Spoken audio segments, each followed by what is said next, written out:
हाय दोस्तों। आज हम कार्तिक मास की कहानी सुनाएंगे। तो कहानी इस प्रकार है, सो सुनिए। एक गांव में एक ब्राह्मण और एक ब्राह्मणी रहती थी। तो वह दोनों प्रतिदिन 7 कोस दूर गंगा और यमुना नदी से स्नान करने जाते थे। इतनी दूर जाने आने से ब्राह्मण की पत्नी बहुत थक जाती थी। एक दिन उसने अपने पति से कहा कि हमारा एक पुत्र होता तो कितना अच्छा रहता। पुत्र के बहू आती और हम वापस जाने पर हमें खाना बना हुआ मिलता और बहू घर का काम भी ब्राह्मण अपनी पत्नी की बात सुनकर ब्राह्मण ने कहा कि तूने बात तो सही कही, चल मैं तेरे लिए बहू ला देता हूँ। ब्राह्मण ने कहा कि एक पोटली में आटा डालकर कुछ मोहरें रख दे। ब्राह्मण के कहे अनुसार उसने पोटली बांध कर दे दी और पोटली लेकर ब्राह्मण चला गया। ब्राह्मण सफर के दौरान यमुना के किनारे बहुत ही सुंदर लड़कियां दिखाई दी। ये रेत के घर बनाकर खेल रही थीं। उसमें से एक लड़की ने कहा कि मैं अपना घर नहीं बिगाड़ूंगी, मुझे तो रहने के लिए ये घर चाहिए।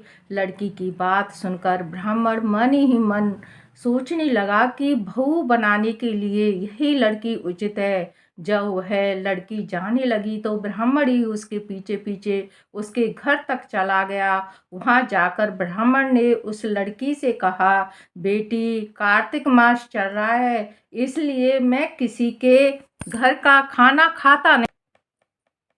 मैं अपने साथ आटा लेकर आया हूँ। तुम अपनी माता से पूछो, क्या वह मेरे लिए आटा छानकर 4 रोटी बना देंगी। यदि वह मेरा आटा छानकर रोटी बनाएंगी तो ही मैं रोटी खा लूँगा। लड़की ने जाकर अपनी माँ को ये सारी बातें बताई। माँ ने कहा, उचित है, जाकर ब्राह्मण देव से कह दो कि हमारी माँ खाना बना देंगी, अपना आटा दे दो, में ही मैं रोटी बना दूंगी। जब वह आटा छानने लगी तो आटे में से मोहरें निकली। वह सोचने लगी कि जिसके आटे में इतनी मोहरें हैं उसके घर में कितनी मोहरें होंगी। जब ब्राह्मण खाना खाने बैठा तो लड़की की माँ ने उस ब्राह्मण से पूछा, क्या आपका कोई लड़का है और क्या आप उस लड़के की सगाई करना चाह रहे हो। यह सुनकर ब्राह्मण ने कहा कि मेरा लड़का तो काशी में पढ़ने गया हुआ है, लेकिन यदि आप तो खांड कटोरे से विवाह करके तेरी बेटी को अपनी साथ ले जाऊं।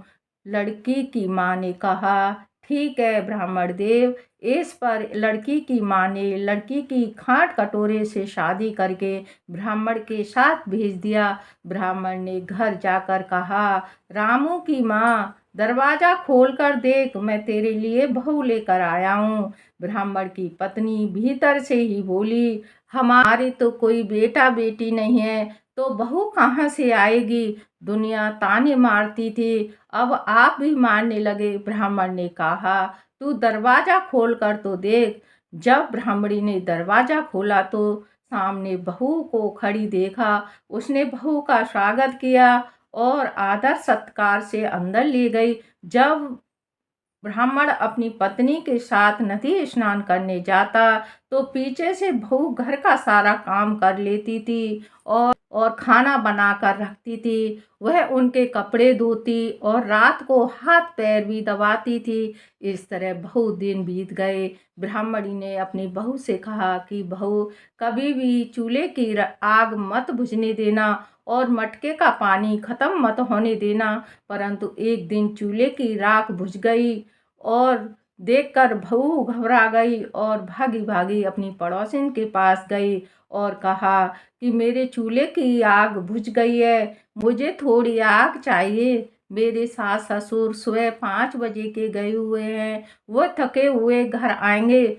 इसलिए मुझे अपने लिए खाना बनाना है। यह सुनकर पड़ोसिन ने कहा कि तू तो बावली है, तुझे ये दोनों मिलकर पागल बना रहे हैं, इनके कोई पुत्र नहीं है, ये निसंतान हैं। बहू ने कहा, नहीं ऐसा मत बोलो, इनका बेटा तो बनारस काशी में पढ़ने गया हुआ है। पर पड़ोसिन ने कहा कि ये तुझे झूठ बोलकर लाए, मेरी बात सच मान करके कोई बेटा नहीं है। अब बहू पड़ोसिन की बातों में आ गई और कहने लगी कि अब आप ही बताओ मैं क्या करूं।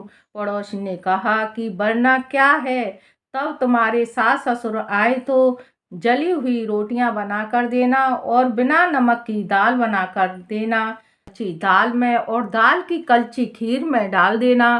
पड़ोसिन ने उसे अच्छे से सिखा पढ़ा दिया। फिर अब उस दिन सास ससुर घर आए तो उसने ना तो उनका आदर सत्कार किया, ना ही उनके कपड़े धोए। जब उसने सास ससुर को खाना दिया तो सास बोली, बहू आज यह रोटी जली हुई क्यों है और दाल में भी नमक नहीं है। तब बहू ने पलट कर कहा कि एक दिन ऐसा खाना खाना खा लोगे तो कुछ बिगड़ नहीं जाएगा। तुम्हारा सास ससुर को खीर खोटी सुनाकर वह फिर से पड़ोसन के पास गई और बोली कि अब आगे क्या करना है। पड़ोसिन ने कहा कि अब तुम सातों कोटों की चाबी मांग लेना। अगले दिन जब भी स्नान करने के लिए जाने लगे तो बहू अड़ गई कि मुझे तो सातों कोटों की चाबी चाहिए। तब ससुर ने कहा कि इसे चाबी दे दो। तब सास ने बहू को चाबी दे दी। ससुर के जाने के बाद जब बहू ने दरवाजे खोले तो देखा कि किसी में अन्न भरा है, किसी में धन भरा है और किसी में कोटे में बर्तन पड़े हैं। जब उसने सबसे ऊपर का सातवां कोटा खोला तो देखा कि शिवजी, पार्वती माता, गणेश जी और लक्ष्मी माता जी, पीपल पतवारी, कार्तिक के ठाकुर, राई, दामोदर, तुलसी जी का बिड़ला और गंगा यमुना 33 कोटि देवी देवताएं विराजमान है। वहीं पर एक लड़का चंदन की चौकी पर बैठा माला जप रहा है। यह सब देखकर उसने लड़के से पूछा कि तुम कौन हो। तब लड़का बोला कि मैं तेरा पति हूँ, अभी दरवाजा बंद कर दे, जब मेरे माता पिता आएंगे तब दरवाजा खोलना। यह सब देखकर बहू बहुत खुश हुई और 16 श्रृंगार कर सुंदर वस्त्र पहनकर अपने सास ससुर का इंतजार करने लगी। उसने अपने सास ससुर के लिए अच्छे अच्छे पकवान बनाए। जब उसके सास ससुर घर पर आए तो उसने उनका आदर सत्कार किया और प्रेम पूर्वक खाना खिलाया और हाथ पैर दबाने लगे।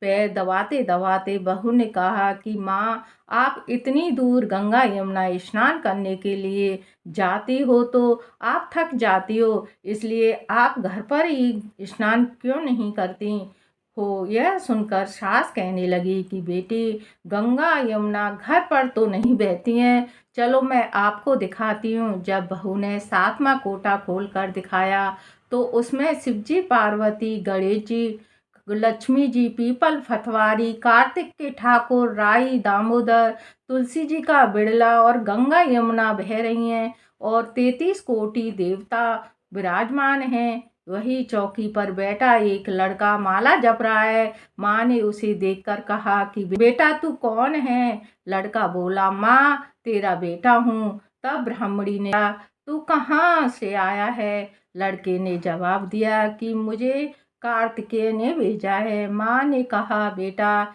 यह संसार कैसे मानेगा कि तू मेरा बेटा है। माँ ने कुछ विद्वान पंडितों से मदद मांगी।